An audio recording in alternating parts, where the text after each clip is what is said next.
નાસિરભાઈ કંટાળી ગયો છો બૈરાથી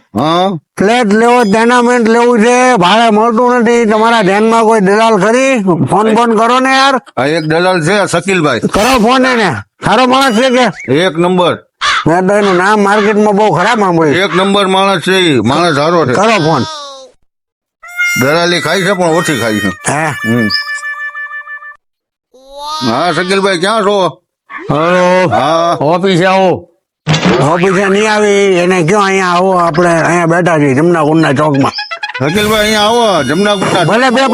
પાંચ મિનિટ થાય આપણે ઉતાવળ ઓફિસે આવવું હોય તો જ આવવાનું ભાઈ અમે નથી આવતા ત્યાં કોઈને અમારે મકાન તમારે લેવાનું અમારે દેવાનું આમેથી નથી આવતા નથી એમ કે છે ભાઈ ઈ કે તમારે આવવાનું અહીંયા એક ગ્રાહક લઈને આવ્યો છું હાલો આવું 5 મિનિટ હા આવો આવો જલ્દી બહુ ખોળા ચોટીનો દલાલી ખાવી ને આવા બધા પાણી ઠોકવા છે ને હે આવે છે ઈ ભાઈ આ દલાલ છે કે મોટો બિઝનેસમેન ની ઓલાદ છે થોડુંક તો એને હેતુ તને દેખાડવું પડે ને યાર એટીટ્યુડ તમે ભણેલા ને લાગતા એટલે એવું ના ના તમારી મેં હિસ્ટ્રી જાણી છે તમે ચોથીમાં 4 વખત નાપાસ થયા હતા મને જ નહીં કોઈ દી. મને ઓલા રામજી સરે તારું બધું કીધું એ કે તું ખાલી દાળ ભાત જ ખાવા મને ઢોકળી બહુ ભાવતી ડોલી ખબર વાટકો પી જાય એક નંબર આવતી હો ઢોકળી હા ભાઈ કોણ નસીરભાઈ હા આવ્યા શકીલભાઈ ઓહો. શકીલભાઈ બોલો. બોલો કેમ છે ભાઈ બસ. દુઆ આપણે હાથ પોતે આને તો ઓળખું છું મેં હવે તો કરી લો વાત એ આપડા ભાઈબંધ છે ઇલિયાસભાઈ એને એક પ્લેટ જોયો છે કેટલા જણા રહેવા વાળા અમે જેવી 8 જણા છે 2 બાયડી છે 2-3 છોકરા છે એટલે અલગ અલગ શું છે રાતે માથાકૂટ બહુ થાય છે મારે એટલે બોલો તો બે રૂમ વાળું ઘર ને તમારે 3 રૂમ 3 રૂમ છોકરા રહી ને બરોબર ડિપોઝિટ કેટલી આપશો ડિપોઝિટ તમારું મોટું ફાટન આવડી ભરી દેવી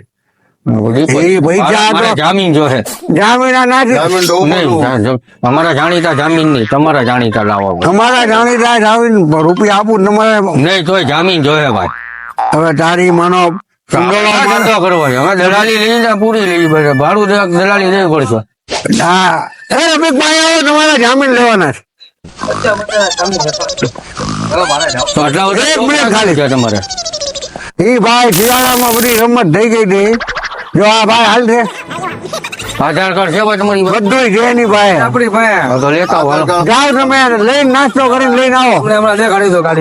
ઓરિજિનલ લાવજો હો ને. આધાર કાર્ડ હું દેખાડી દઉં આધાર કાર્ડ પાન કાર્ડ બધું છે ભાઈ કાઢીને બધું દેખાડશે તને ખબર નથી પડતી તું લાવ્યો તારો કોન્ટ્રાક્ટ સાઈન કોન્ટ્રાક્ટ હા કેટલા કરાર કરવું છે તમારે પૈસા ડિપોઝિટ દેવા છે તમને નાસી એને કેટલા જોવે છે ને 10 લાખ ડિપોઝિટ જોશે એ આપણે મકાન લેવાનું છે તને ધીમે ધીમે જયારે વાત કરો મારીને વાત ન કરો નકર આવું બધું ટળી જાય હવે આવા 500 ભાવનગરમાં દલાલ રખડે છે આ તો આપણે એમ કે નાનો માણસ છે બે આ ભાઈ પૈસા રેસ ક્યાં અત્યારે હૈદરાબાદ બહાર ના અમે નથી દેતા ભાઈ હવે બહાર ના યાદ હોય આવતો તું ઓળખે જ મને હૈદરાબાદ ની બિરયાની ખાધી નહીં બિરયાની ખાધું હૈદરાબાદ ની તમે સજલભાઈ તપોમાં યાર આપણે બધા મારે એની ધંધો કરવો તમારું કામ નહીં બીજા દલાલભાઈ ફોન કર જમનાપુર ની પાછળ ઇબ્રાહિમ મસ્જિદ પાછળ મફતનગર છે હા. ત્યાં તમને 1500 માં મળી તમે જાય 1500 વાળા લાગવી છે તમારું કામ નહીં 10 લાખ ડિપોઝિટ આ બધી આ ઘા કરો આ તો ઠીક છે હા. અમે તમે આ ભાઈની હિસાબે જાતા કરો નગર હૈદરાબાદ થી બસ ક્યાં મળે ને એ તમને નહીં ખબર હોય અમે બસ માં નથી આવતા અમે ફ્લાઇટ માં આવી છીએ બસ બસ ઇલિયાસભાઈ હવે જાઓ જો બહુ જાવા દે ધંધો કરો અમારા મકાન માલિક ને જાવા દે તારે. જાવા દે એમ કઉ છું હવે આવાને ન બોલાવતો હાલો શકીલભાઈ હવે પછી મળીએ ના ના હવે ફોન નો કરતા ભાઈ કોઈ હવે કોને ગ્રાહક ન લાવતા હવે જા તું અહીંથી આ મફતનગર માં જવા નથી જાવા દે અહીંથી બસ બસ જવા દે જવા દે આ ખાલી ચશ્મા છે ને 12 કરોડ રૂપિયાના હોનાની ફ્રેમ ના છે એને ખબર હોય એને નથી ખબર હજી હવે મફતનગર માં લેવા લાયક નથી એ તું જા હવે જા નવા નવા દલાલ આપણે કરો ઘરમાં બોણી બગાડો એને આપણે બીજાને બોલાવી હા એમ દાદાને બોલાવી આપડા એક દાદા છે હા ચાચા હા મકાન ની બહુ દલાલી કરે છે પૈસા ભલે બે ફાર્મ લે આપણે એની કોઈ ઉપાધિ નથી અમારો વિડીયો ગમ્યો હોય તો લાઈક કરો શેર કરો અને અમારી ચેનલને સબસ્ક્રાઇબ કરો